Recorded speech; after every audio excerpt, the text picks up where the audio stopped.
The impact of a winter storm across much of the country is still being felt. In states like Mississippi, roads are still covered in ice and snow, and thousands are without power. Some local Red Cross volunteers are deployed across the country to help out with all that. Celine Stevens spoke with a few of those volunteers today. And Celine, what did they have to tell you? Tim, well, I spoke with one volunteer who was in South Carolina and another two that were on their way to Mississippi. And it's clear they all just want to help people who are enduring this harsh storm that has led to numerous lives lost, all while getting ready to get hit with another storm expected for this weekend.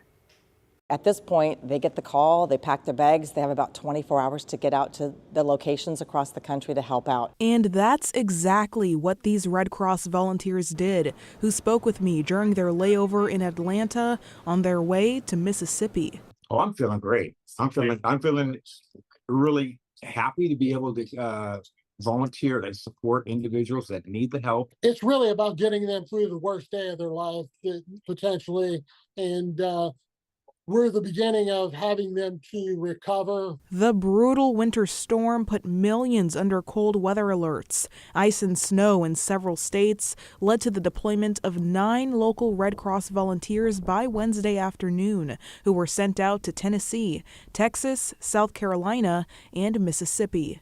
We see a lot of limbs and things down.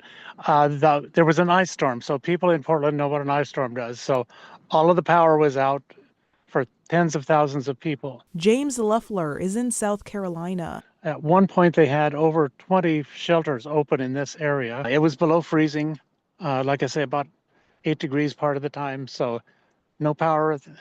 You don't stay home very long before you look for another place. While conditions have improved in South Carolina for now, he says he remains deployed as they wait for another storm to hit over the weekend. At the height of the storm, we had over 210 shelters open with 4,000 people in them. They're working in shelters, they're helping with feeding.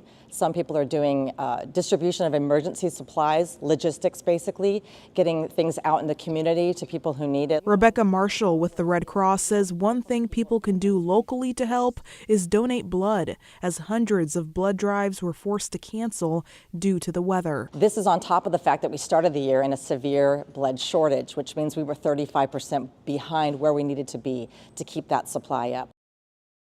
To help with those blood donations, you can go to redcrossblood.org to make an appointment. As for those volunteers, they will be deployed for the next 2 weeks, working in the communities they're now in to try and help as many people as they can. Tim? All right, great to see the help going out that way.